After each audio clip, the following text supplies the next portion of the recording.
Good morning everyone. दोस्तों, आज है 14 फरवरी 2022 और हम लोग करने वाले हैं द हिंदू न्यूज़पेपर के एनालिसिस। मेरा नाम है सितेंद्र चौधरी और रोज़ की तरह आपके लिए कुछ सिलेक्टेड टॉपिक्स लेके आया हूँ। एक बार ब्रीफली देख लेते हैं आज हम लोग कौन कौन से टॉपिक करेंगे, फिर जाते हैं हम इनकी डिटेल्स में।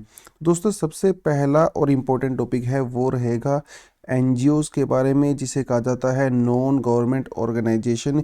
इनकी फंडिंग के बारे में ये पूरा आर्टिकल होने वाला है। देखिए, इंडिया में बहुत सारे एनजीओज़ की जो फॉरेन फंडिंग जिनको मिलती है उनका लाइसेंस कैंसिल कर दिया गया था, उनका रजिस्ट्रेशन कैंसिल कर दिया गया था, जिसमें मिशनरी ऑफ चैरिटी और भी बहुत सारे थे। और पिछले दिनों काफ़ी ज़्यादा कंट्रोवर्सी में भी रहा था। तो उसी कड़ी में एक और न्यूज़ यही आती है कि यूके की गवर्नमेंट ने इंडिया की गवर्नमेंट के साथ इसी मुद्दे को उठाया है।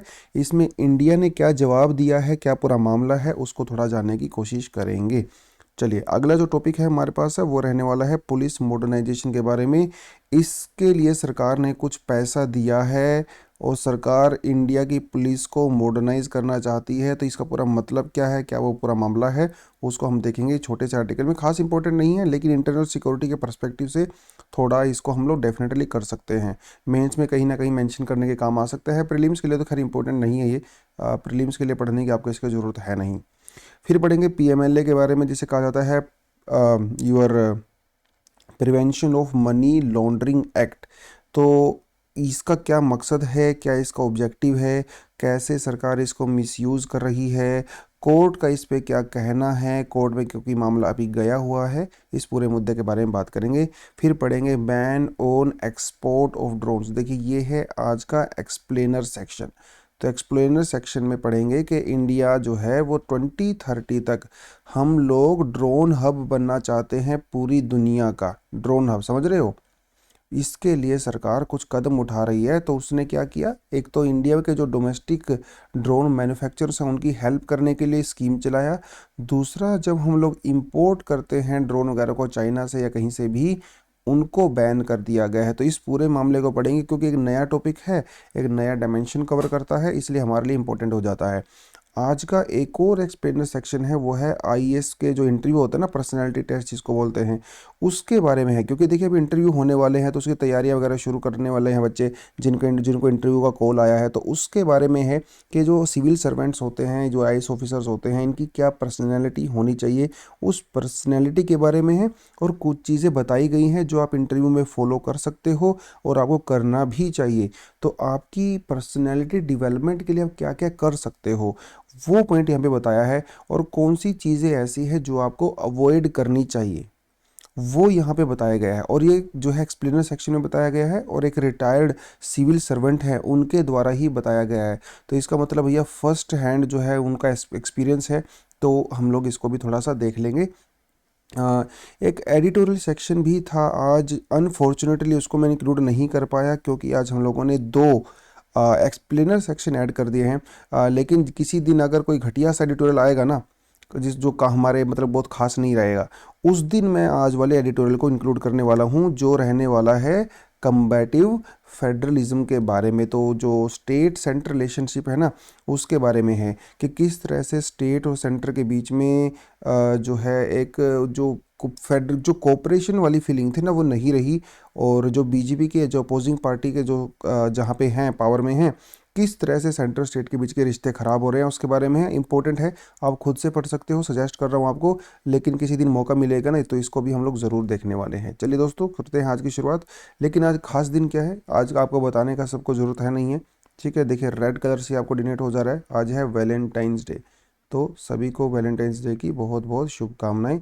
जो लोग सिंगल हैं वो भी, जो कपल हैं वो भी, जो मैरिड हैं वो भी, जो अनमैरिड हैं सबको आज की वैलेंटाइन डे की शुभकामनाएं, ठीक है।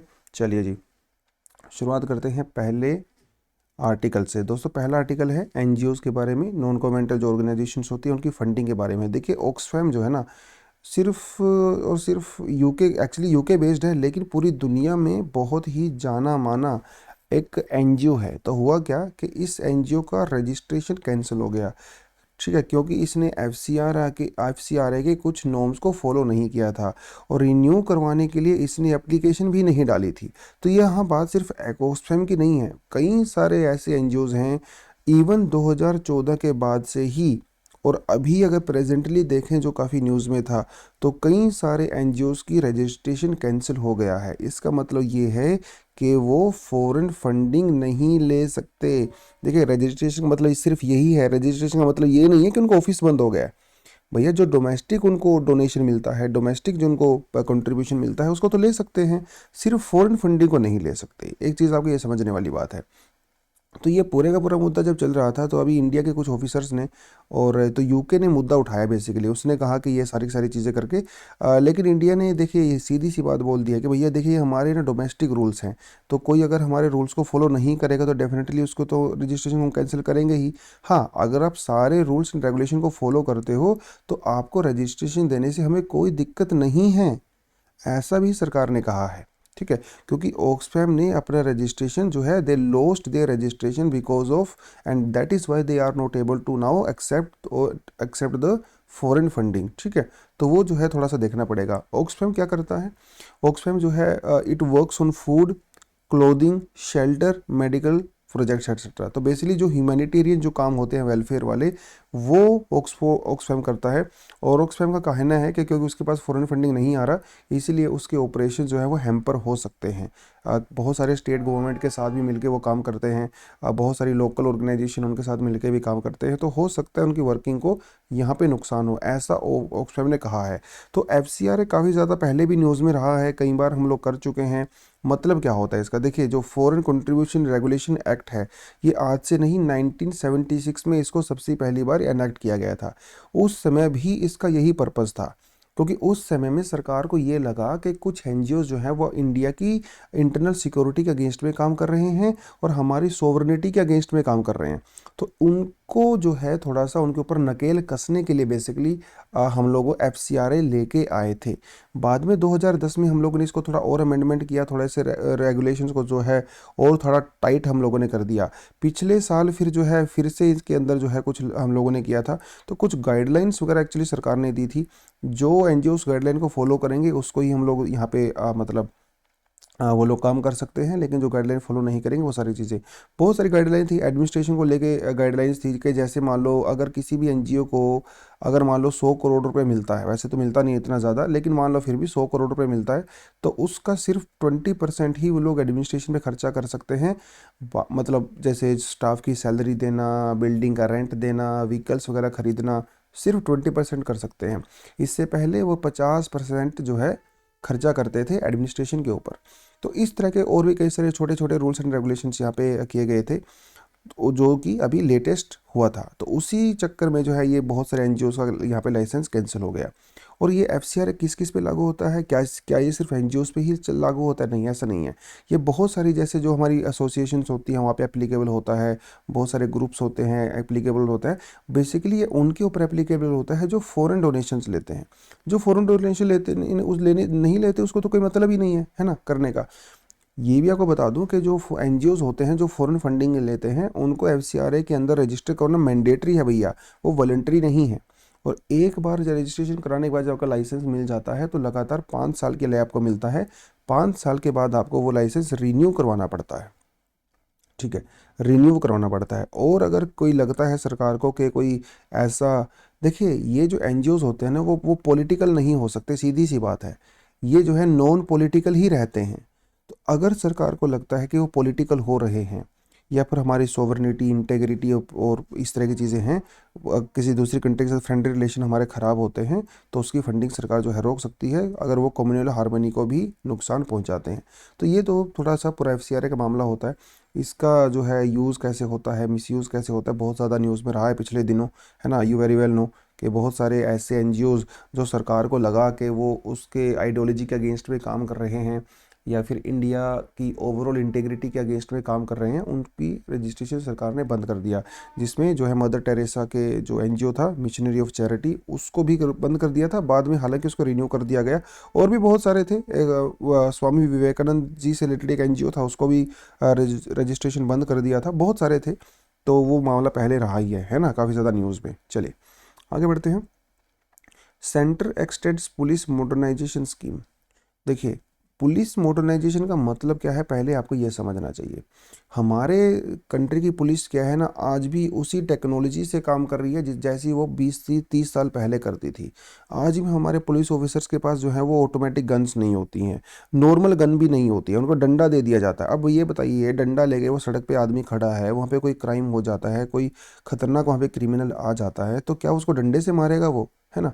तो ना उनको प्रॉपर ट्रेनिंग है, ना ही उनके पास मॉडर्न वेपन्स हैं, ना ही उनके पास प्रॉपर लेबोरेटरीज हैं जिसमें वो फोरेंसिक वगैरह की जांच कर सकें, ना उनके पास प्रॉपर इंटेरोगेशन की टेक्नोलॉजीज़ हैं।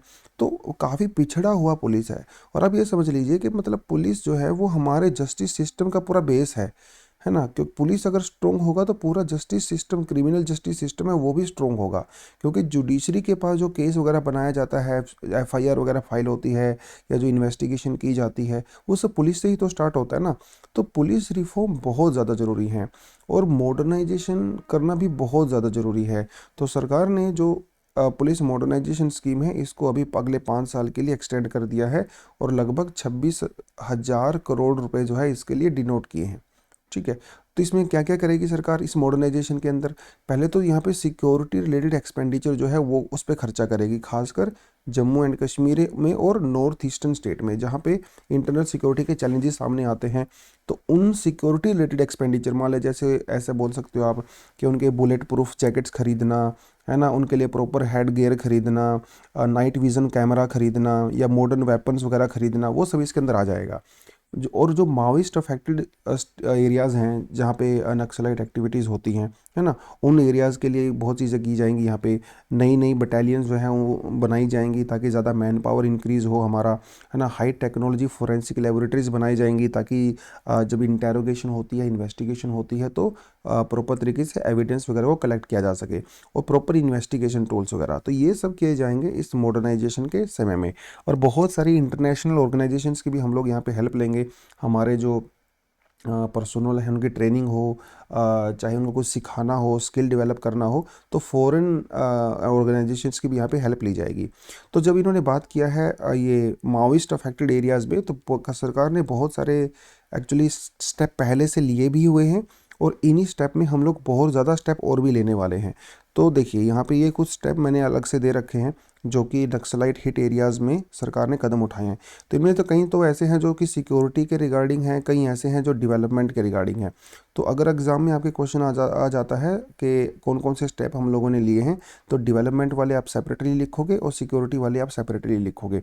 तो इस तरह से आपका आंसर जो है वो प्रॉपर तरीके से बन जाता है। तो जैसे operation Samadhan, greyhound police, Salwa Judum, operation green hunt, surrender policy, ठीक है, fortification of the police station को मजबूत किया गया है, वहाँ पे रेजिडेंशियल स्कूल्स वगैरह बच्चों के लिए ओपन किए गए हैं, कस्तूरबा गांधी वहाँ पे कॉलेज प्रोग्राम, स्कूल प्रोग्राम भी चलाए गए हैं, instalment of mobile towers connectivity improve करने के लिए, है ना। सरेंडर पॉलिसी, अगर कोई नक्सलाइट जो है वो अगर सरेंडर करता है तो उसको फाइनेंशियल हेल्प दिया जाता है, उसकी प्रॉपर काउंसलिंग की जाती है ना, बहुत सारी चीज़ें।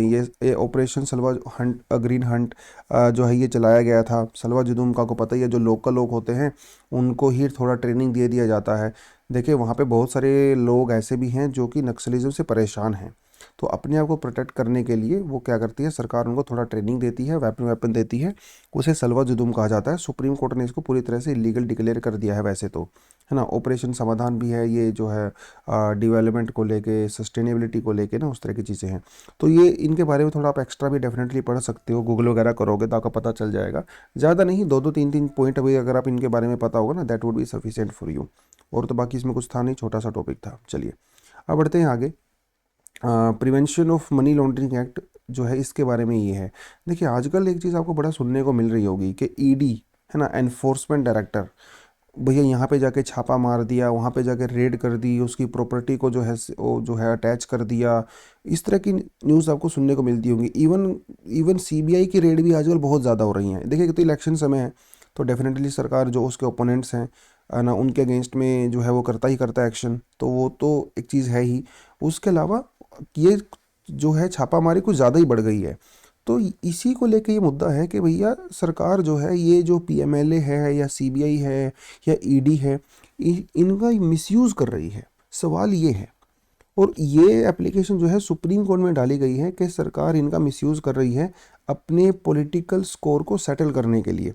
अगर किसी अपोजिशन पार्टी के साथ उनका इशू है तो उसके घर में जो है रेड करवा दिया, सीबीआई का, ईडी का या किसी का भी करवा दिया, तो उसको लेके जो है सुप्रीम कोर्ट में ये फाइल दाखिल की गई है और कहा गया है कि बहुत सारे टूल्स का यूज़ करती है सरकार जो कि मिसयूज़ कर रही है बेसिकली। तो पीएमएलए बेसिकली बनाया गया था मनी लॉन्ड्रिंग को रोकने के लिए, और वो भी मनी लॉन्ड्रिंग वो वाली जो कि ज़्यादातर नारकोटिक्स ट्रेड के थ्रू की जाती है। नारकोटिक्स मतलब समझो ना, ड्रग्स वगैरह। लेकिन सरकार इसका मिसयूज़ कर रही है। कैसे मिसयूज़ कर रही है? Vendetta against the political rivals. जैसे अभी पंजाब के सीएम हैं चन्नी जी, तो उनके नेफ्यू के अगेंस्ट में जो है डलवा दिया गया रेड। ऐसे बहुत सारे एग्जांपल हैं। मैं ये नहीं कह रहा हूँ कि सभी सभी केस में वो सरकार गलत ही होती है, बहुत सारी चीज़ें में सही भी होती है। जब सरकार को, एजेंसी को जेन्युइनली लगता है कि यहाँ पे कुछ गलत हो रहा है तो वो भी ठीक है। लेकिन इनका कहना है, जिन्होंने एप्लीकेशन डाली है सुप्रीम कोर्ट में, कि सरकार इनका मिसयूज़ कर रही है। एफआईआर फाइल की जाती हैं वैसे ही बिना बात। जैसे ईडी ने अगर किसी के घर में छापा मार दिया तो उसके खिलाफ एफआईआर दाखिल की जाती। सबसे बड़ी बात यह है कि जो एफआईआर लगाई जाती है, इसकी कॉपी जो है उस आदमी को दी ही नहीं जाती जिसके अगेंस्ट में एफआईआर डाली गई है, और यही एफआईआर बाद में एविडेंस बन जाती है। तो ये मिसयूज ही तो हुआ ना। देखिए सीधी सी बात है भैया, अगर आपके खिलाफ एफआईआर है तो पहली बार तो आपको ये पता होना चाहिए कि आपके खिलाफ एफआईआर है क्यों। दूसरी बात ये कि अगर आपके खिलाफ एफआईआर लिखी गई है तो उस एफआईआर की एक कॉपी आपको भी मिलनी चाहिए। लेकिन ऐसा हो नहीं रहा। ईडी जो है ना तो ये बता रही है अक्यूज्ड को कि भैया तुम्हारे खिलाफ क्या केस है, और ना ही उसको एफआईआर की कॉपी दे रही है जिससे वो उसको थोड़ा स्टडी कर सके या फिर बाद में अपने आप को डिफेंड कर सके। तो इस तरह से बहुत बार इसका मिसयूज़ किया जाता है। दूसरी बात, किसी के घर में जो है रेड डाल दी जाती है और उससे उसकी बैंकिंग ट्रांजैक्शंस के बारे में जानकारी ली जाती है, और सिर्फ उसी इंसान के बारे में नहीं बल्कि उसकी फैमिली की पूरी बैंकिंग ट्रांजैक्शन जो है मांगी जाती है, जो कि बिल्कुल भी सही नहीं है। तो इससे क्या हो रहा है? इससे हरासमेंट ही तो हो रही है ना। इससे कोई पर्पस तो फुलफिल नहीं हो रहा, सिर्फ हरासमेंट हो रही है, ऐसा उनका कहना है। The accused is called upon make the statement. जो अक्यूज होता है, जिसके घर में छापामारी होती है, उसको उसको थाने बुलाया जाता है, उसकी स्टेटमेंट दर्ज करवाई जाती है, और यही स्टेटमेंट बाद में एज अ प्रूफ जो है वो कोर्ट में पेश की जाती है। तो इस तरह को उसको पूरी तरह से यहाँ पे एक्चुअली बेसिकली मिसयूज़ किया जा रहा है। और यहाँ पे जो है अक्यूज्ड और विटनेस, इन दोनों को जो है डिस्टिंक्शन होना चाहिए, है ना। कानून के अंदर ये साफ साफ लिखा हुआ है कि अक्यूज्ड अलग होता है, विटनेस अलग होता है। लेकिन यहाँ पे क्या हो रहा है? यहाँ पे विटनेस के अगेंस्ट में भी एफआईआर फाइल की जा रही है, उसको भी जेल में डाल दिया जा रहा है। तो बहुत ज़्यादा मिसयूज हो रहा है। तो ईडी जो है बहुत ज़्यादा न्यूज़ में रह रही है आजकल, तो इसलिए ईडी के बारे में भी हमें थोड़ा सा पता होना चाहिए। ठीक है। तो prevention of money laundering act basically, इसके अंदर जो कानून वगैरह सब होते हैं ना, उसको एनफोर्स करने का काम ईडी का ही होता है, एनफोर्समेंट डायरेक्टरेट। ठीक है। उसके अलावा हमारे पास एक फाइनेंशियल इंटेलिजेंस यूनिट भी होती है। ये भी एक नेशनल एजेंसीज होती है जो कि फाइनेंस रिलेटेड जो ट्रांजैक्शंस होती हैं, क्राइम होते हैं ना, उनको थोड़ा सा देखती है। तो ये जो है थोड़ी सी चीज़ें हैं। एक चीज़ यहाँ पे आपको और पता होना चाहिए कि जो पीएमएलए एक्ट है ना, ये काफ़ी सख्त है, स्ट्रिक्ट है काफ़ी। अगर किसी आदमी के खिलाफ में पीआईएलए में अगर वो उसके ऊपर खिलाफ लग जाता है पीएमएलए, तो उसको इतनी आसानी से बेल भी नहीं मिलती है ना। तो काफ़ी ज़्यादा नॉन बेलेबल बेसिकली ये एक ऑफेंस होता है, कॉग्निजिबल ऑफेंस होता है। तो ईडी के बारे में जो है थोड़ा बहुत आपको डेफिनेटली पता होना चाहिए। तो मल्टी डिसिप्लिनरी ऑर्गेनाइजेशन है बेसिकली, ये मल्टी डिसिप्लिनरी ऑर्गेनाइजेशन है। ठीक है। 1956 में इसकी शुरुआत हुई थी, लेकिन बाद में इसका नाम वगैरह चेंज हुआ और वो सारी सारी चीज़ें। तो ईडी के नाम से पहले इसको ईडी नहीं बोलते थे। ठीक है। पहले, और ये पहले डिपार्टमेंट ऑफ इकोनॉमिक अफेयर्स के अंदर में काम करता था। बाद में 1957 में हम लोगों ने इसका नाम चेंज किया, एनफोर्समेंट डायरेक्टर। और अभी जो है ये department of economic affairs and से जो है डिपार्टमेंट ऑफ रेवेन्यू में इसको शिफ्ट कर दिया गया। तो पहले ये डिपार्टमेंट ऑफ इकोनॉमिक अफेयर्स के अंदर में होता था, अभी ये डिपार्टमेंट ऑफ रेवेन्यू के अंडर में है प्रेजेंटली। तो ईडी के बारे में थोड़ा सा देखिए, मैं तो ज़्यादा डिटेल यहाँ पे डाल नहीं सकता ऑफ कोर्स, लेकिन थोड़ा सा एक्स्ट्रा डिटेल आपको जानना है तो आप गूगल कर सकते हो, अपने नोट्स वगैरह में डेफिनेटली ऐड कर सकते हो। और द डायरेक्टर जो है ये एक्चुअली दो कानून के लिए बना है, दो कानून को लागू करने के लिए बना है। एक तो होता है फेमा और एक होता है पीएमएलए। ठीक है। ये पूरा काम होता है ईडी का। तो ये थोड़ा बहुत आपको यहाँ पे डेफिनेटली पता होना चाहिए। चलिए आगे आगे बढ़ते हैं दोस्तों। अगला जो आर्टिकल है वो है import ban on drones. Import ban on drones. देखिए सरकार ने कहा है कि भैया हम लोग 2030 तक इंडिया को जो है एक इंटरनेशनल ड्रोन हब बनाना चाहते हैं। ठीक है, मेक इन इंडिया या आत्मनिर्भर भारत, आप कुछ भी बोलिए, तो सरकार का बेसिकली ये टारगेट है 2030 तक। तो उसके चक्कर में सरकार ने अभी कई सारे स्टेप्स लिए हैं। उन स्टेप्स के बारे में ही हम यहाँ पे बात करने वाले हैं इस एक्सप्लेनर सेक्शन के अंदर। देखिए, तो सरकार ने क्या किया, अब एक्शन क्या लिया है सरकार ने, इंपोर्ट को बैन कर दिया है, ड्रोन्स के इंपोर्ट को बैन कर दिया है। बैन मतलब पूरी तरह से बंद कर दिया भैया। लेकिन कुछ खास एक्सेप्शंस भी यहाँ पे दी गई हैं, जिस केस में आप इंपोर्ट को ड्रोन कर सकते हो। जैसे आपको मान लो कोई रिसर्च एंड डेवलपमेंट करना है, डिफेंस पर्पज़ के लिए अगर आपको मंगवाने हैं, सिक्योरिटी पर्पज़ के लिए आपको मंगवाने हैं, तो उस केस में आप इंपोर्ट कर सकते हो। ठीक है, लेकिन उसके अलावा बाकी चीज़ों में आप यहाँ पे उसको नहीं कर सकते। There are no restrictions on the import of the drone components. देखिए, जब ड्रोन बनाना एक अलग बात है ना। अब ड्रोन में तो भैया कितने सारे छोटे छोटे कंपोनेंट यूज़ होते हैं, है ना। चिप्स यूज़ होती है, सेमीकंडक्टर यूज़ होता है, बैटरी यूज़ होती है, सॉफ्टवेयर यूज़ होता है, दुनिया भर की चीज़ें हैं ना। तो ड्रोन को बनाने के लिए जो सामान हम लोग मंगवाते हैं ना, ये सामान हम लोग इंपोर्ट करते हैं। तो आप एक चीज़ को सोचिए, सामान को मंगवाने पे बैन नहीं है। सामान को मंगवाइए, इंडिया में उसको असेंबल कीजिए, असेंबल करने के बाद ड्रोन बनाइए, ऐसा आप कर सकते हो। लेकिन बना बनाया ड्रोन नहीं मंगवा सकते, समझ रहे हो। तो उसके एक्चुअली हम लोग ड्रोन के लिए जो है 60-70% कंपोनेंट इंपोर्ट ही करते हैं अभी भी। तो इंपोर्ट पे बैन नहीं है। अगर इंपोर्ट पे बैन कर दोगे तो भैया बनाएंगे कैसे, है ना, सोचने की बात है। तो ये थोड़ा सा आपको यहाँ पे समझना पड़ेगा। उसके अलावा जो छोटे ड्रोन होते हैं, नैनो कैटेगरी वाले, जिसको स्मॉल ड्रोन भी कहा जाता है, जिनका वेट सिर्फ और सिर्फ 250 ग्राम या उससे कम होता है, और जो 15 मीटर की हाइट तक ही उड़ सकते हैं, इनको किसी भी तरह के अप्रूवल की रिक्वायरमेंट नहीं है। ठीक है, देखिए हमारे यहाँ पे ना कई एरिया होते हैं। एक एरिया ऐसा होता है जहाँ पे आपको सरकार की परमिशन लेनी पड़ती है ड्रोन को उड़ाने के लिए। मान लो एयरपोर्ट वगैरह हो गए ना, ये तो सेंसिटिव जोन होते हैं। तो यहाँ पे आप ड्रोन नहीं उड़ा सकते। अगर आपको उड़ाना है ड्रोन, यहाँ पे कुछ यूज़ करना है, तो आपको सरकार की परमिशन लेनी पड़ती है। लेकिन तो ये 250 ग्राम वाले हैं ना, इनको परमिशन की ज़्यादातर रिक्वायरमेंट नहीं होती। कुछ खास एरिया में जैसे एयरपोर्ट वगैरह हो गया, वहाँ पे इसकी रिक्वायरमेंट होती है। तो काफ़ी रूल वगैरह एक्चुअली सरकार ने यहाँ पे जो है काफ़ी लूज़ कर दिए हैं। पहले काफ़ी टाइट रूल हुआ करते थे ड्रोन वाले, और ये सरकार ने जो रूल्स चेंज किया है ना, ये भी लास्ट ईयर ही किया है, लास्ट ईयर किया है। और ड्रोन का हम लोग बहुत सारी चीज़ों में यूज़ करते हैं। जैसे ड्रोन को हम लोग है मैपिंग के लिए यूज़ करते हैं, सिक्योरिटी और सर्विलियंस के लिए यूज़ करते हैं। जैसे वीआईपीज़ वगैरह की सिक्योरिटी होती है ना, उसके लिए यूज़ करते हैं। सर्विलियंस के लिए यूज़ कर सकते हैं, जो भीड़ भाड़ वाले एरियाज़ होते हैं वहाँ पे कुछ नज़र रखने के लिए, कुछ एक्टिविटीज़ पे ना, उसको हम यूज़ कर सकते हैं। इंस्पेक्शन वगैरह के लिए यूज़ कर सकते हैं। कंस्ट्रक्शन प्रोग्रेस की मॉनिटरिंग के लिए यूज़ कर सकते हैं। जैसे मान लो कहीं पे कहीं 100 एकड़ में अगर कोई कंस्ट्रक्शन का प्रोग्राम चल रहा है ना, तो उसको ड्रोन से आप उड़ा के आराम से देख सकते हो, हाँ भाई कहाँ पे क्या क्या काम हो रहा है, क्या क्या हो नहीं हो रहा है ना, वो सारी सारी चीज़ें। और ड्रोन डिलीवरी, जैसे कोविड के समय में महाराष्ट्र में और नॉर्थ ईस्ट में कई ऐसे इंटीरियर एरियाज़ थे जहाँ पे सड़क नहीं थी, है ना, वहाँ पे जाने की सुविधा नहीं थी। तो ड्रोन के थ्रू बेसिकली वहाँ पे दवाइयाँ वगैरह भी डिलीवरी की गई हैं, और भी बहुत सारी चीज़ें डिलीवर की जाती हैं। तो ये जो है कुछ यूज़ होते हैं। अगर आपको बताना है तो आप ये भी बता सकते हो। तो वही मैंने आपको बताया कि इंडिया चाहता है कि हम लोग ड्रोन में वर्ल्ड लीडर बने। तो इसके लिए सरकार ने जो है अभी लास्ट ईयर 2021 में ड्रोन रूल जो है वो सरकार लेके आई थी। देखिए, पहले अगर आपको ड्रोन बनाना है तो उसके लिए आपको 25 डिपार्टमेंट की परमिशन की रिक्वायरमेंट पड़ती थी, जिसको घटा के सरकार ने अभी 5 कर दिया है। तो मतलब पेपर वर्क थोड़ा सा सरकार ने आसान कर दिया है, जिससे ड्रोन बनाना, ड्रोन उड़ाना जो है वो थोड़ा आसान हो गया है ना। ये चीज़ यहाँ पे है। उसके अलावा सरकार ने और कई सारे सिक्योरिटी क्लियरेंस थे जो कि आपका रजिस्ट्रेशन से पहले करने पड़ते थे, उनको भी सरकार ने बोला कि ज़्यादा क्लियरेंस से आपको रिक्वायरमेंट नहीं है, फॉर्म वॉर्म भरिए, आधार कार्ड दीजिए और काम हो गया। उसके बाद आप बना सकते हो, उड़ा सकते हो। तो कुछ कुछ चीज़ें सरकार ने की थी। उसके अलावा रिसर्च, और अगर आपको रिसर्च और डेवलपमेंट के लिए अगर आपको आपकी कोई कंपनी है ड्रोन की, तो उसके लिए किसी भी तरह की परमिशन की आपको रिक्वायरमेंट नहीं है।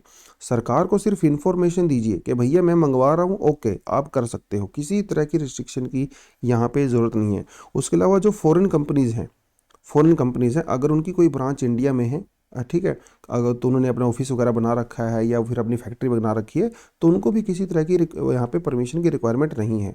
और प्रोडक्शन लिंक इंसेंटिव भी सरकार दे रही है। अगर कोई कंपनी ड्रोन बनाती है, उसकी सेल बढ़ती है, इंक्रीज़ होती है, और वो मेड इन इंडिया है, वो इंडिया में ही काम कर रही है, तो डेफिनेटली उसको हम लोग इंसेंटिव भी देंगे। तो ये सरकार ने इसके पीछे करने का कारण क्या है? इसके पीछे करने का कारण यही है कि सरकार चाहती है कि इंडिया में ड्रोन की टेक्नोलॉजी आए और ड्रोन की मैन्युफैक्चरिंग इंक्रीज़ हो और इंडिया 2030 तक ड्रोन लीडर बन जाए। और उसी चक्कर में सरकार ने अभी इंपोर्ट्स को बैन भी कर दिया है। अब ये बैन करने का इम्पैक्ट क्या होगा? देखिए, कुछ लोग कह रहे हैं कि इसका पॉजिटिव इम्पैक्ट होगा क्योंकि भैया हमारा डोमेस्टिक मैन्युफैक्चरिंग बढ़ेगा, लेकिन कुछ लोग कह रहे हैं कि ऐसा नहीं है। ठीक है, क्योंकि अभी भी हम लोग जो है फॉरेन कंपोनेंट्स के ऊपर डिपेंड करते हैं बहुत ज़्यादा, है ना। 60-70% तो कंपोनेंट हम लोग इंपोर्ट ही करते हैं। अब ये समझ लीजिए कि भैया जब आप 60-70% इंपोर्ट ही कर रहे हो तो बना बनाया ही मंगवा लो यार है ना। कौन सा आपने यहाँ पे अपने जो इंस्ट्रूमेंट बनाने हैं, कंपोनेंट बनाने हैं, तो बना बनाए तो कुछ लोगों का कहना है कि इससे ज़्यादा फर्क नहीं पड़ेगा, क्योंकि कंपोनेंट तो हम लोग को अभी भी मंगवाने पड़ेंगे, है ना। ये यहाँ पे बड़ी बात है। हाँ, कुछ लोगों का कहना है कि इससे ये बेनिफिट हो जाएगा, जो इंडियन मैन्युफैक्चरर होंगे, जहाँ हम इंडिया में असेंबल करेंगे या उसको मैन्युफैक्चर करेंगे, तो उनकी जो आईपी एड्रेस होता है, उनका जो डिज़ाइन होता है, उनका जो सॉफ्टवेयर होता है, वो इंडियन कंपनी के हाथों में होगा। तो कई बार जो है वो डेटा लीक होना, प्राइवेसी एंड ऑल दैट ना, अभी वो नहीं हो पाएगा अगर वो पहले होता था तो देखिए, इंडिया में अभी रिसर्च के लिए मंगवाना होता है या उड़ाने के लिए, वो सब चीज़ें हम लोग बेसिकली चाइना और रसिया के ऊपर डिपेंड करते थे, ज़्यादातर चाइनीज़, क्योंकि चाइनीज़ जो ड्रोन होते हैं ना वो सस्ते होते हैं, बढ़िया काम करते हैं। तो चाइनीज़ के हम लोग के ऊपर डिपेंडेंट थे। तो बेसिकली कहीं ना कहीं इंडिया जो है, सरकार चाइना को भी टारगेट शायद यहाँ पे कर रही होगी। चाइना की एक बहुत बड़ी कंपनी है डीजे, डीजे वाली कंपनी है, डीजे नाम है उसका। ठीक है, बहुत बड़ी कंपनी है ड्रोन बनाने की, वर्ल्ड की वन ऑफ द टॉप जो है मोस्ट, ये कंपनी है डीजे। तो ये बहुत ज़्यादा हम लोग इंपोर्ट करते हैं। अगर आप अमेज़ोन वगैरह पे जाके देखो या फ्लिपकार्ट वगैरह पे, तो डीजे, डीजीआई, हाँ डीजीआई कंपनी का नाम है। तो इसकी इंपोर्ट हम लोग इंपोर्ट करते हैं बहुत ज़्यादा ड्रोन्स। उसके अलावा जो सबसे ज़्यादा नुकसान मुझे लगता है वो होगा हम जैसे लोगों को लेके, क्योंकि शादी ब्याह में क्या होता है ना, फोटोग्राफी करते हैं, वीडियोग्राफी करते हैं ड्रोन का यूज़ करके, तो वो लोग अभी नहीं कर पाएंगे, क्योंकि फिर उनको इंडियन ड्रोन खरीदना पड़ेगा और इंडियन ड्रोन महंगा होता है। और चाइनीज़ ड्रोन सस्ते होते हैं, ईजी टू ऑपरेट होते हैं, आसानी से मिल भी जाते हैं, सप्लाई बहुत अच्छी होती है। तो उनको बहुत ज़्यादा नुकसान यहाँ पे होने वाला है। तो वही है, एक सिक्के के कई सारे पहलू होते हैं, तो इसके भी अलग अलग पहलू हैं, कुछ फ़ायदे वाले हैं, कुछ नुकसान वाले हैं। लेकिन देखना रहेगा कि क्या हम एक्चुअली में 2030 तक एक वर्ल्ड लीडर बनने की तरफ जा रहे हैं कि नहीं जा रहे हैं ड्रोन वाली टेक्नोलॉजी में, वो बड़ा इंटरेस्टिंग रहेगा। चलिए दोस्तों, आज का एक और एक्सप्लेनर सेक्शन है जो कि है, बात करता है IAS interview a journey in word. देखिए, कहता है कि भाई देखिए, अभी इंटरव्यू आने वाले हैं ना, तो इंटरव्यू की तैयारियां, जिनको कॉल आया है इंटरव्यू का, जिनका मेंस क्लियर हुआ है, तो वो लोग अभी तैयारी करेंगे। तो इंटरव्यू की बहुत ज़्यादा इंपॉर्टेंस होती है। देखिए, अगर आपने, ये समझ लीजिए, अगर इंटरव्यू में आपने अच्छा स्कोर कर दिया और मेंस में मान लो आपका अच्छा स्कोर है, नॉर्मल स्कोर है ना, कट ऑफ आपने क्लियर किया है, तो मेंस जो है आपको लिस्ट में नाम लेके आ सकता है।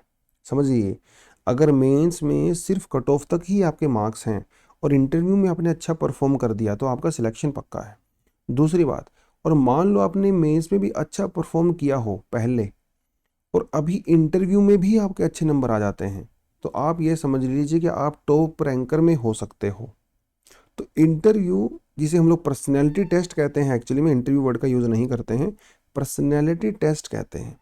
तो ये पर्सनैलिटी टेस्ट बहुत ज़्यादा इंपॉर्टेंट होता है, बहुत ज़्यादा इंपॉर्टेंट होता है। ठीक है, तो अगर आप भी इंटरव्यू में बैठना है आपको इस बार, या फिर आप एस्पिरेंट हो, आपको बाद में बैठना है, तो आपको उसके लिए प्रिपेयर होना पड़ेगा दोस्तों। सिर्फ मेंटली ही नहीं, बल्कि आपको फिजिकली भी प्रिपेयर होना पड़ता है।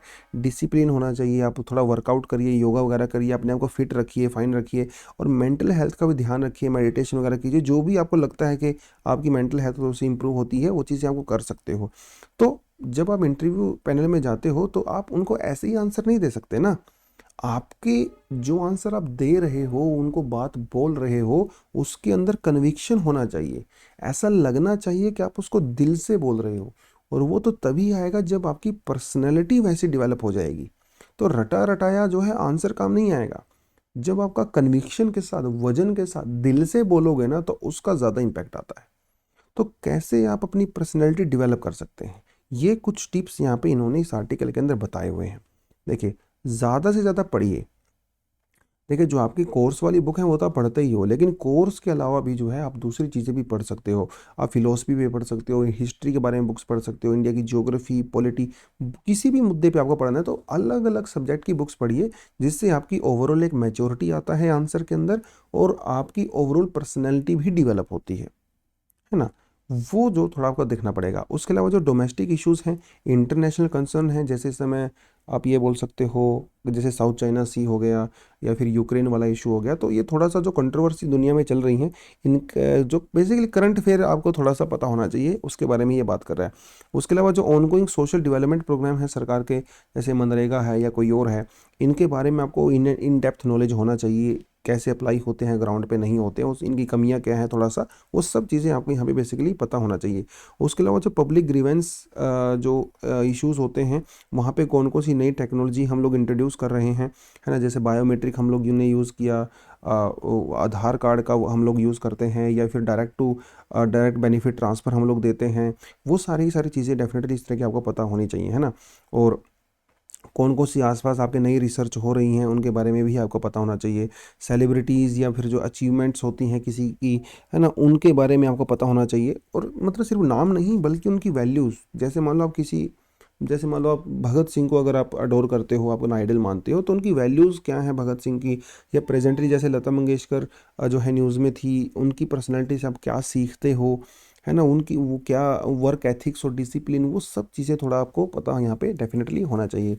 और आप एक अच्छा ओपिनियन आपका होना चाहिए हर चीज़ के बारे में, और एक फ्रेश आइडियाज़ आप इंट्रोड्यूस करो। ऐसा नहीं है कि घिसे पीटे वही आंसर दे रहे हो, अरे कुछ फ्रेश आइडिया जो है आप अपना खुद का डेफिनेटली वहाँ पे बता सकते हो। फिर उसके बाद आपका जो डेफ फॉर्म होता है, आपके डेफ फॉर्म में सब चीज़ें लिखी होती हैं, है ना। आपने स्कूल के बाद कौन कौन से सब्जेक्ट लिए, आपकी हॉबीज़ क्या हैं, आपके ऑप्शनल सब्जेक्ट से क्वेश्चन आपसे पूछ सकते हैं। ये सारी चीज़ें आपको क्लियरली पता होनी चाहिए। जैसे आपने इंजीनियरिंग किया है या किसी और फील्ड में गए हो, उसके रिगार्डिंग भी आपको चीज़ें पता होनी चाहिए। आपकी सिटी के बारे में, आपके वहाँ पे अगर कोई ख़ास चीज़ होती है आपके पर्टिकुलर एरिया में, तो उस ख़ास चीज़ के बारे में कोई ख़ास फेस्टिवल होता है, या वहाँ का कोई ख़ास टेक्सटाइल है, या फिर वहाँ का कोई ख़ास हैंडीक्राफ्ट है, इन चीज़ों के बारे में आपको पता होना चाहिए। ठीक है। तो अपना जो आपका डेली लाइफ है उसमें आप डिसिप्लिन रखिए, टाइम मैनेजमेंट करिए प्रॉपर तरीके से। उसके अलावा जो मार्जिनलाइज्ड ग्रुप्स हैं, जैसे लोअर कास्ट हैं, आप जो है से डिसेबल्ड हैं, वो सब चीज़ें हैं ना, उनके खिलाफ जो है सेंसिटिविटी रखिए, एम्पथी रखिए, है ना। तभी तो आंसर के अंदर आपको वो एम्पथी और सिंपथी नज़र आएगा ना, वो होना चाहिए। और आपको ऑप्टिमिस्ट भी होना ज़रूरी है ना, हर चीज़ में नेगेटिव चीज़ें नहीं निकालनी चाहिए। तो ऑप्टिमिस्ट रहोगे, एक सॉल्यूशन ओरिएंटेड, एक विजडम ओरिएंटेड आपका आंसर होगा, तो वो बहुत काम करेगा यहाँ पे। और लगातार सीखने के लिए जो है तैयार रहना चाहिए, अपने आप को इम्प्रूव करने के लिए। ऐसा नहीं समझना चाहिए कि भैया मैं तो 30 मार खान हूँ, मुझे सब आता है। नहीं नहीं, सीखने के लिए अपने आप को तैयार रखिए। ओपन टू क्रिटिसिज्म, ठीक है, क्रिटिसिज्म के लिए को जो है एक्सेप्ट कीजिए, उससे सीखिए रादर देन के ऑफेंड होने की बजाय, है ना। और नए आइडियाज़ के लिए हमेशा तैयार रहिए, कुछ भी आपको कुछ नया आइडिया मिलता है तो उसको समझिए, कोशिश करिए। तो ये सारी सारी चीज़ें हैं। इंडिया के जो कॉन्स्टिट्यूशन है उसके अंदर आपको फेथ होना चाहिए, है ना। ऐसा ना हो कि भैया आप उसको ही गाली गलौज करने लगो। कमियां तो हर चीज़ में होती हैं, लेकिन you need to be very optimistic here. तो डूज एंड डोंट्स यहाँ पे कुछ बताए हैं, जो कि आप इंटरव्यू में जाते हो तो आप क्या क्या कर सकते हो। देखिए, ये तो सारी चीज़ें हैं इंटरव्यू से पहले की, जो आपको पर्सनैलिटी डेवलप करना है। इंटरव्यू में जब आप जाते हो तो वहाँ पे आप क्या डूज एंड डोंट्स कर सकते हो, ठीक है। देख लेते हैं एक बार थोड़ा सा, कि invest serious interest to learn and the practice communication skill. तो कम्युनिकेशन स्किल इंपॉर्टेंट है। आप जिस भी भाषा में आप देना चाहते हो इंटरव्यू, उसमें कंफर्टेबल होने चाहिए और अपनी आइडियाज़ को प्रॉपर तरीके से कन्वे कर सकें। वन शुड स्पीक ऑनेस्टली बोलिए, ठीक है, कन्विक्शन के साथ बोलिए, ऐसा कन्फ्यूजन में मत बोलिए, कन्विक्शन के साथ बोलिए, ठीक है। बी जेन्युइनली पोलाइट रहिए और रिस्पेक्टफुल रहिए, ठीक है। तो इनफॉर्मल है, क्योंकि वो पूरे का पूरा वहाँ पे सिस्टम है ना, फॉर्मल होने की ज़रूरत नहीं है। पूरा मतलब फॉर्मल है, इनफॉर्मल होने का ज़रूरत नहीं है। ऐसा ना हो कि आप इंटरव्यू से बात करो, अरे यार ये नहीं होता, अरे भाई वो नहीं होता, नो। कंप्लीटली फॉर्मल तरीके से पोलाइट रहिए, रिस्पेक्टफुल रहिए। कई बार ऐसा होता है कि जब आपको क्वेश्चंस नहीं आते, या फिर ऐसा हो सकता है कि आपसे वो ऐसे क्वेश्चंस पूछे जा रहे हैं जिसमें आप कंफर्टेबल नहीं हो, बार बार आपसे पूछे जाते हैं, आप थोड़ा सा एनोए मतलब थोड़ा सा परेशान हो जाते हो। तो उस समय स्ट्रेसफुल नहीं होना है और परेशान भी नहीं होना है। क्योंकि वही आपको देखना चाहते हैं कि उस सिचुएशन में आप किस तरह से रिएक्ट करते हो, वही तो पर्सनैलिटी टेस्ट है ना। उसके अलावा जो अगर हो सके बीच में थोड़ा बहुत आप ह्यूमर का सहारा ले सकते हो, थोड़ा हंसी मजाक हो सकता है, लेकिन वो हंसी मजाक भी जो है इनफॉर्मल नहीं होना चाहिए। फॉर्मल तरीके से आप उसको जो है किसी का आंसर जो है डेफिनेटली दे सकते हो। अपनी हॉबी के ऊपर काम कीजिए, ठीक है। आपकी हॉबी के बारे में आपको सारी चीज़ें पता होनी चाहिए, कुछ भी आपसे पूछा जा सकता है। तो एक हॉबी काफ़ी इंपॉर्टेंट होता है, जैसे गार्डनिंग अगर आपका है तो आपको गार्डनिंग के बारे में अपने प्लांट्स के बारे में पता होना चाहिए। अगर आपका म्यूज़िक हॉबी है तो म्यूज़िक के बारे में आपको पता होना चाहिए, कितने तरीके का होता है, कैसे होता है, काम करता है, ये वो सब चीज़ें, है ना, वो आपको पता होना चाहिए। तो जो आपकी हॉबी है उसके ऊपर डेफिनेटली आपको काम करने की ज़रूरत है, उसके बारे में पढ़ने की ज़रूरत है, उसको प्रैक्टिस भी करिए, है ना, तभी चीज़ें काम आएंगी। पार्टिसिपेट इन सेमिनार जो होते हैं, वेबिनार्स होते हैं, या जो ऑनलाइन वर्कशॉप वगैरह होती हैं आपकी हॉबी के अकॉर्डिंग, वो आप डेफिनेटली यहाँ पे बता सकते हो। डोंट्स में क्या क्या आपको नहीं करना है, ठीक है। कंप्लेसेंट नहीं होना है, मतलब अरे अब तो हो ही जाएगा, कोई दिक्कत नहीं है, तो ये नहीं होना है। अभी तैयारी करके करते रहना है आपने, कंप्लेसेंट नहीं होना है। Do not run in lengthy answers, है ना, लंबे चौड़े आंसर नहीं देना है, तो ठीक ठाक से ही आंसर देना है। कई लोग भावनाओं में बह के बहुत कुछ बोलने लगते हैं, तो वो सब आपको यहाँ पे नहीं करना है, ठीक है। डू नॉट शो ऑफ नहीं करना है। Throw names like a candidate with the cooking hobby, ऐसा होता है ना कि कोई आपको बोले कि अच्छा बताइए आपका फेवरेट म्यूजिशियन कौन है, तो आपने जो है 10-20 लोगों के नाम ले डाले फ्लो में, है ना। अगर आपकी कुकिंग हॉबी है तो आपको पूछने लगेंगे कि क्या कौन सी डिश आपको पसंद है, पता लगे आपने 50 लिस्ट डिश का नाम वहाँ पे दे दिया, ऐसा नहीं होता। तो अपने आप को थोड़ा सा कंट्रोल करने की भी यहाँ पे ज़रूरत है। स्लैंग्स वगैरह का यूज़ मत करिए, इनफॉर्मल एक्सप्रेशन का यूज़ मत कीजिए, है ना। एब्रीवेशंस वगैरह का यूज़ मत कीजिए, जैसे कुछ लोग बोलते हैं ना, ऐसे बोलते हैं उनको बोलने की बहुत आदत होती है, एंड हाँ हाँ हाँ, इस तरह के शब्दों का यूज़ मत करिए। एकदम क्रिस्प बोलिए, प्रॉपर तरीके से सेंटेंस बना के बोलिए, वो चीज़ आप कर सकते हो। सुपरलेटिव एरोगेंट साउंडिंग फ्रेजेस नहीं होनी चाहिए, एरोगेंस नहीं होना चाहिए, बिल्कुल ही पोलाइट तरीके से वहाँ पे रहिए। उसके अलावा अगर किसी को कोई क्वेश्चन अगर आप नहीं आंसर नहीं कर पाते हो तो उसमें घबराना नहीं है, एंग्जाइटी नहीं करना है, ठीक है, कोई बात नहीं, ऐसा होता है। इवन आप उनसे काउंटर क्वेश्चन भी पूछ सकते, counter question in the sense कि आप अल्टरनेट क्वेश्चन पूछ सकते हो, है ना। अगर आपको कोई ऐसा क्वेश्चन पूछा जा रहा है जिसमें आप कंफर्टेबल नहीं हो, तो उनको बोल सकते हैं सर कि ऐसे ऐसे करके जो है आप मुझसे दूसरा क्वेश्चन पूछ सकते हैं, तो उसमें कोई दिक्कत नहीं है। Do not beat around the bush, एक ही चीज़ को बार बार मत घिसिए उसी को, ठीक है, क्योंकि फिर वो भी परेशान हो जाएंगे, और परेशान होकर फिर आपसे ऐसा क्वेश्चन पूछेंगे आप उसमें फंस जाओगे। Do not sulk and suffer it more than that a few minute, ठीक है। तो थोड़ा बहुत परेशान होना चलता है, लेकिन ऐसा नहीं होना चाहिए कि आप हर क्वेश्चन में ही परेशान हो रहे हो, तो इससे आपको जो है उनको नेगेटिव इम्पैक्ट पड़ेगा।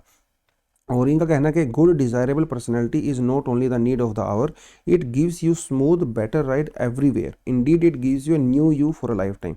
तो मतलब ऐसा मत समझिए कि आप ये जो चीज़ें कर रहे हो सिर्फ एग्जाम में ही आपकी हेल्प करेंगी, वो तो डेफिनेटली करेंगी ही, लेकिन ओवरऑल आपकी पूरी जो लाइफ होती है ना, उसके लिए भी इस तरह की पर्सनैलिटी जब आप डेवलप करते हो तो आपको लाइफ लॉन्ग वो काम आएगी। और इसको बताने वाले कौन है, मिस्टर S.C. नागपाल, एक एक्स सिविल सर्वेंट हैं, गवर्नमेंट ऑफ इंडिया के सेक्रेटरी, रिटायर हुए हैं। तो भैया जब इतना बड़ा आदमी आपको कुछ बोल रहा है तो डेफिनेटली वो आपके लिए यहाँ काफ़ी इंपॉर्टेंट हो जाता है। अगर आपको कोई और सवाल इनको पूछने हैं तो ईमेल आईडी इन्होंने अपना दिया हुआ है, आप इनको ईमेल भी कर सकते हो। अगर आप इंटरव्यू दे रहे हो, इनकी हेल्प डेफिनेटली आप ले सकते हो। तो इतना बड़ा आदमी जब आपको अपनी हेल्प के लिए अपना ईमेल आईडी दे रहा है तो ये हमारे लिए भी काफ़ी इंपॉर्टेंट हो जाता है ना दोस्तों। चलिए, उसके अलावा कुछ एडिशनल आर्टिकल हमारे पास हैं, ये वाला पढ़ सकते हो, ठीक है, ये वाला पढ़ सकते हो। उसके अलावा ये तो आपने पढ़ना ही है बहुत ज़रूर, और इसको तो हम लोग बाद में कभी दोबारा से रिपीटेड ज़रूर करेंगे, क्योंकि मुझे काफ़ी अच्छा लगा था, लेकिन टाइम की कमी की वजह से मैं नहीं कर पाया। लेकिन ये आपने ज़रूर करना है। उसके अलावा जो स्टूडेंट पहली बार प्लेटफॉर्म पे आए हैं, जिनको पहले नहीं पता, उनको बता देता हूँ कि हम लोगों ने टेस्ट सीरीज जो है अपनी लॉन्च कर रखी है। 32 टेस्ट हम लोग यहाँ पे लेंगे, कॉम्प्रीहेंसिव टेस्ट लेंगे विद डिस्कशन, और अगर आप इन टेस्ट को देते हो तो 3 से 4 बार आपका पूरा सिलेबस कवर हो जाता है। तो 2022 के लिए जो सीरियस कैंडिडेट हैं वो जाके इस टेस्ट को ज़रूर करें, वहाँ पे भी हमारी मुलाकात होगी। उसके अलावा अगर आपको गाइडेंस लेनी है, मेंटरिंग प्रोग्राम लेना है, तो ये भी आप ले सकते हो। यहाँ पे आपकी 1-to-1 मेंटरिंग भी होगी और ग्रुप मेंटरिंग भी होगी। तो आपकी जो भी पर्सनल समस्याएं हैं, तैयारी के हिसाब से, टाइम टेबल के हिसाब से आप नहीं कर पा रहे हो गाइडेंस का, तो वो सब चीज़ें जो है आपकी यहाँ पे हेल्प की जाएगी। तो डिस्क्रिप्शन बॉक्स में जाइए, वहाँ पे लिंक के ऊपर क्लिक कीजिए, लिंक पे क्लिक करने से जो आप इस प्रोग्राम को ज्वाइन कर सकते हो और हमारे साथ डायरेक्टली जुड़ सकते हो। चलिए दोस्तों, आज के लिए इतना ही। Thank you very much, all the best and जय हिंद।